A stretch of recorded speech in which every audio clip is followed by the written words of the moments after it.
If you're hiking Mount Lawu in central Java and you hear someone asking, "What would you like to buy?" At 2 a.m., you're not alone up there. This is the story of Pasar Setan, the demon market, where spirits conduct business in the dead of night, and hikers who refuse to trade never make it down. Mount Lawu stands at 3,265 meters above sea level, straddling the border between Central and East Java. It's one of Indonesia's tallest peaks, but height isn't what makes this mountain infamous. Local legends claim this dormant volcano is the final resting place of Prabu Brawijaya V, the last king of the Majapahit Empire, who vanished here during his self-imposed exile. And according to those who live in its shadow, he's not alone. The mountain is believed to be guarded by two loyal servants of the king, who transformed into supernatural beings after his disappearance. These entities are said to watch over 3 peaks, with the most sacred being Hargo Dalam, the exact spot where the king was last seen before vanishing without a trace. But there's one place on this mountain that terrifies even the most experienced climbers. A place where the boundary between our world and the spirit realm becomes negotiable. Around Post 5 on the Cetho hiking trail, there's a savanna, an open grassland scattered with piles of rocks and boulders. During the day, it looks like any other alpine meadow. Peaceful, quiet, almost serene. But when night falls, especially on Friday nights, something impossible happens. Hikers report hearing the unmistakable sounds of a bustling marketplace. Voices haggling, vendors calling out their wares, the general chaos of commerce. Yet when they look around, there's nothing. No stalls, no people. Just rocks and mist. This is Pasar Setan, the ghost market, a supernatural trading post where spirits and jinn from across the mountain come to buy and sell. The trail to reach it is treacherous.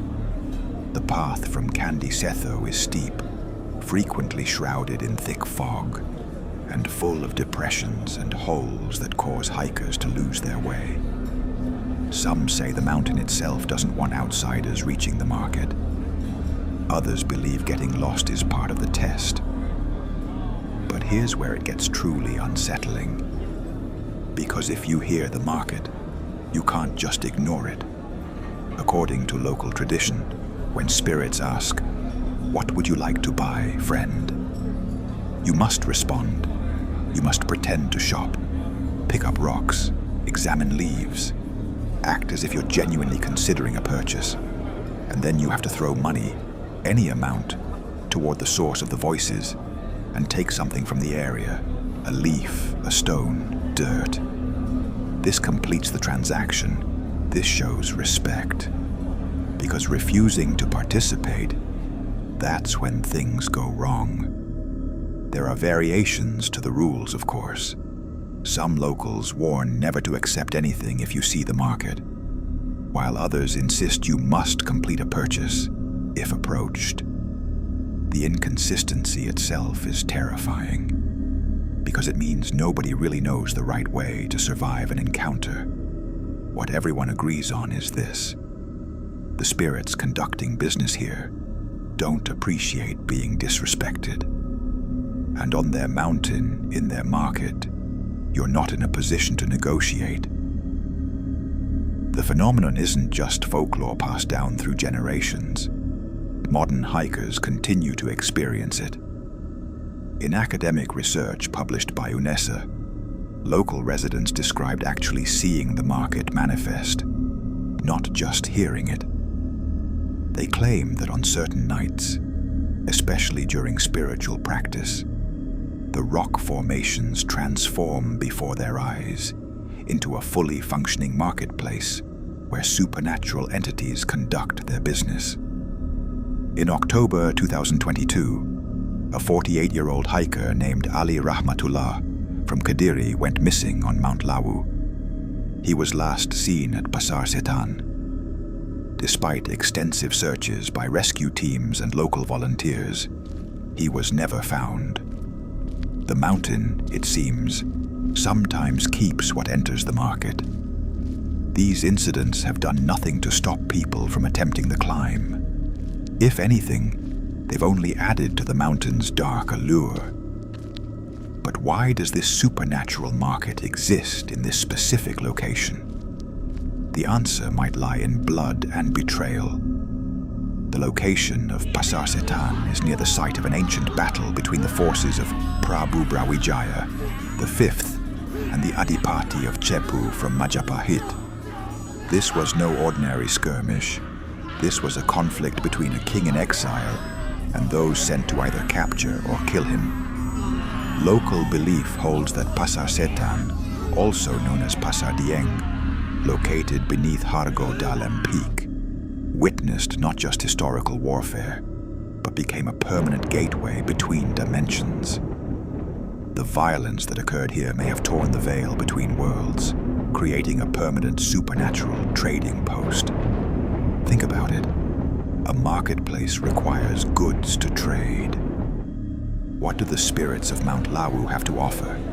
And more disturbingly, what are they trying to acquire from the living?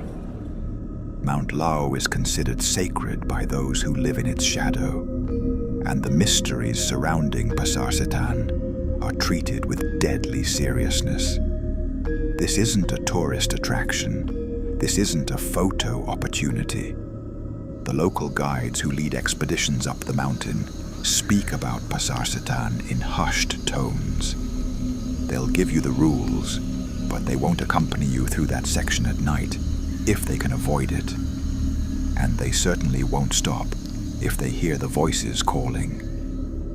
Modern skeptics might dismiss the phenomenon as audio pareidolia, the brain interpreting natural sounds like wind through rocks as human voices. They might point to the altitude, the thin air, the exhaustion of a difficult climb causing auditory hallucinations. But that doesn't explain the consistency of the reports across decades and different groups of people. It doesn't explain why the market is always heard in the same location. And it certainly doesn't explain the hikers who never came back. Pasar Setan represents something profound in Indonesian supernatural tradition. The idea that certain places exist simultaneously in multiple realities. That our world and the spirit world share geography, and in specific locations, under specific conditions, they overlap. According to research into the cultural beliefs surrounding Mount Lawu, local communities aren't disturbed by these supernatural occurrences. They respect them as evidence that humans aren't the only beings inhabiting the world. They believe other dimensions exist alongside ours, and places like Pasar Setan prove it. Whether you believe in the ghost market or not, one thing is undeniable. Something happens at Post 5 on the Candi Cetho trail that defies easy explanation. Hikers continue to hear the impossible. The mountain keeps its secrets, and somewhere in the mist and rocks, the market continues its eternal business. The question isn't whether Pasar Setan exists. The question is, if you're climbing Mount Lawu and you hear someone offer to sell you something at midnight, will you know how to respond?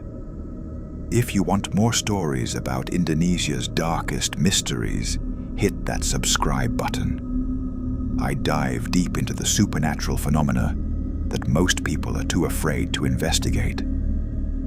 Drop a comment below. Would you dare to hike through Pasar Setan at night? And if you heard those voices, what would you do? Next time, we're investigating another mystery that will keep you up at night. Trust me, you don't want to miss it. Until then, stay curious, stay safe, and maybe bring some extra cash if you're hiking Mount Lawu.